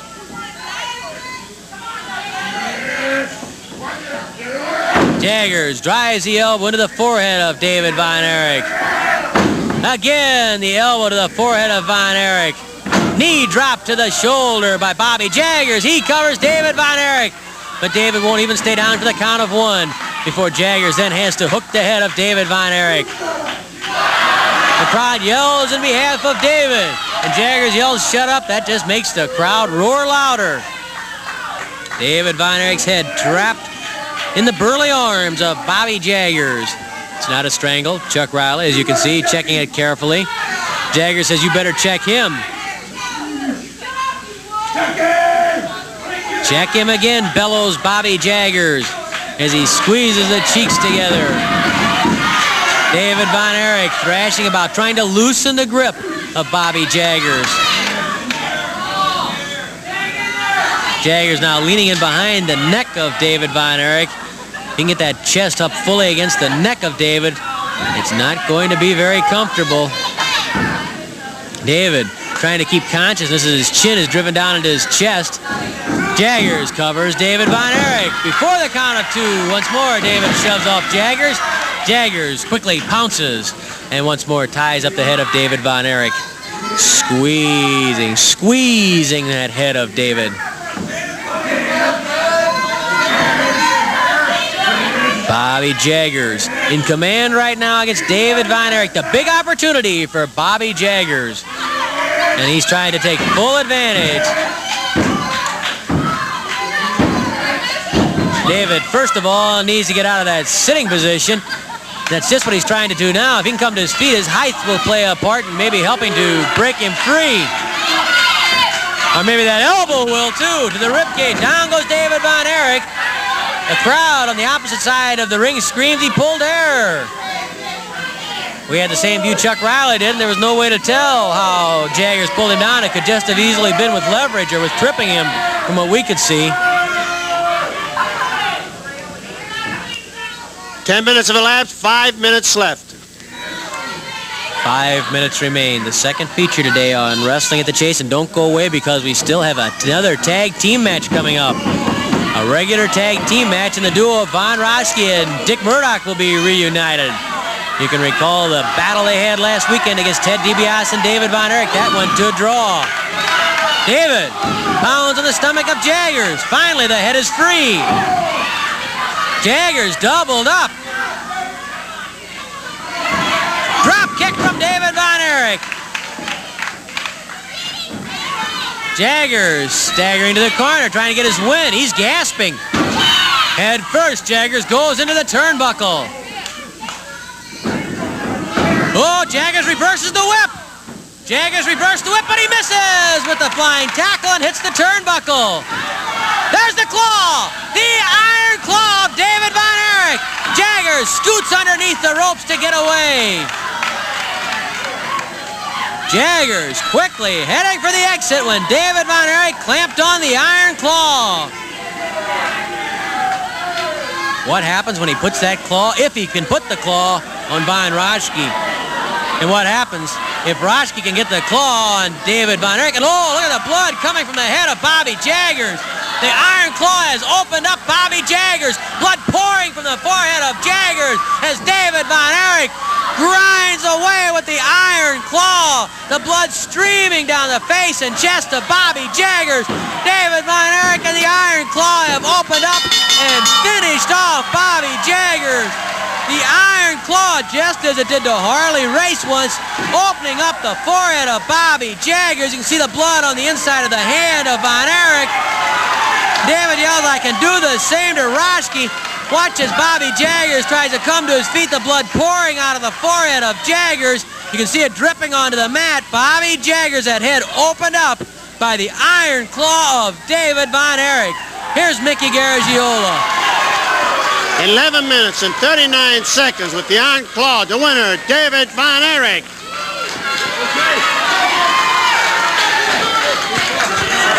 There's the blood that poured out of the forehead of Bobby Jaggers after David Von Erich caught him in the iron claw. Don't you know Von Roschke would love to do that to David Von Erich?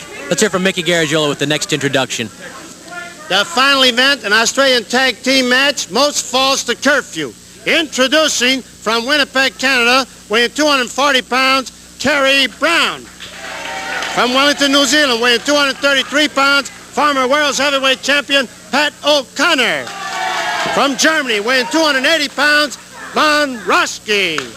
And from Waxahachie, Texas, weighing 268 pounds, Dick Murdoch.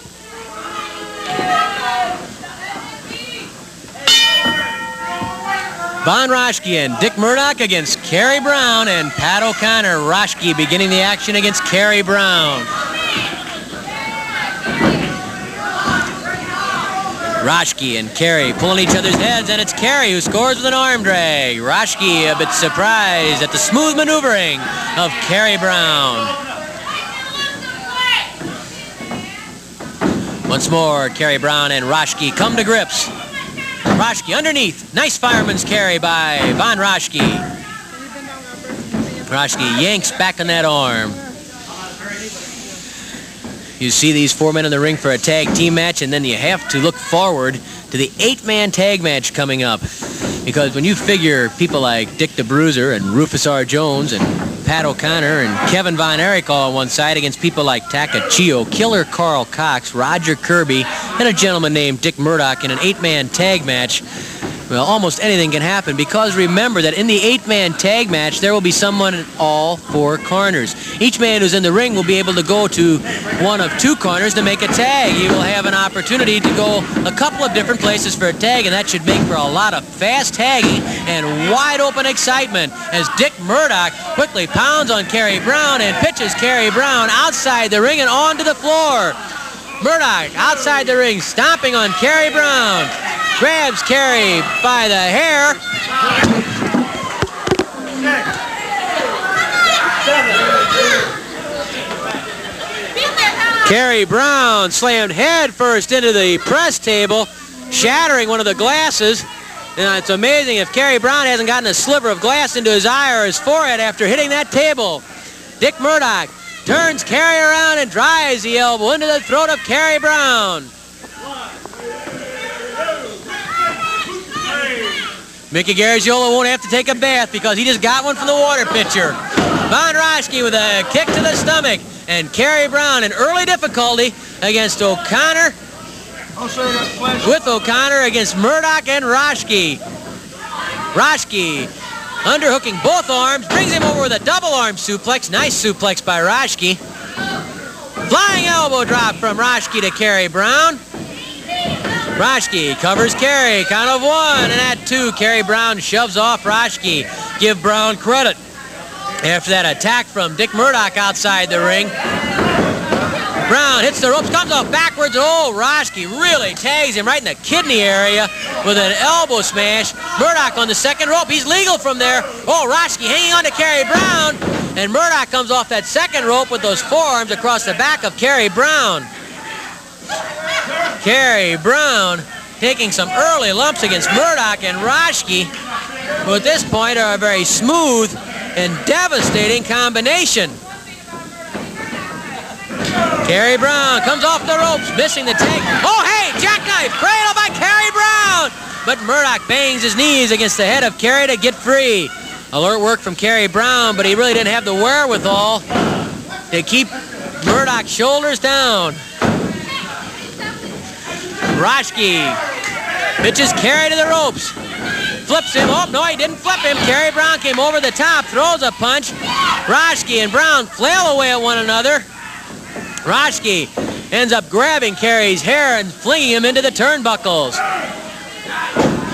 Another punch to the head by Roschke to Carey Brown. Murdoch's yelling, Baron, Baron, that's what he wanted. He wanted Carey Brown pitched out, and that's where Brown ends up in the first row of spectators. Murdoch with an uppercut. Murdoch grabbing a chair, and Murdoch slams a chair over the head of Carey Brown. Brown taking a tremendous pounding at the hands of Roschke and Murdoch. Murdoch, especially outside the ring, banging on Carey Brown. No wonder Murdoch's made so many enemies, and certainly among the foremost of those is King Kong Brody. Murdoch yells out, "That's how we do it, Texas style." I don't know how Carey Brown can have anything left after all this. He still manages to lash out with a kick, and he tags O'Connor. O'Connor goes to work on Roschke. O'Connor with the sleeper on Roschke. 5 minutes left, 5 minutes. Murdoch coming into the ring off the second rope to help rescue Roschke from the sleeper. Murdoch claiming he was tagged. If so, the referees didn't see it in all the confusion. And now Roschke pounds on O'Connor.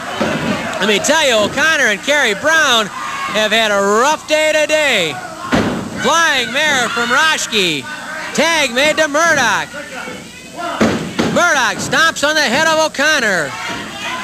And we have word now, next weekend, a girls tag match right here on Wrestling at the Chase. Be on hand for that. Next weekend, a girls tag match on Wrestling at the Chase. Late Saturday night, Sunday morning, 11 a.m.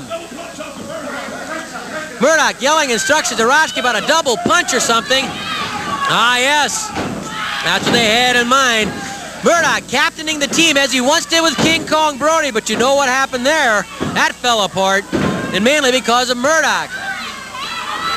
So far, though, Roschke and Murdoch seem to be getting along quite well, but O'Connor, ever thinking, catches Roschke with a backslide. Count of 1, 2. Roschke slips the arm loose from O'Connor.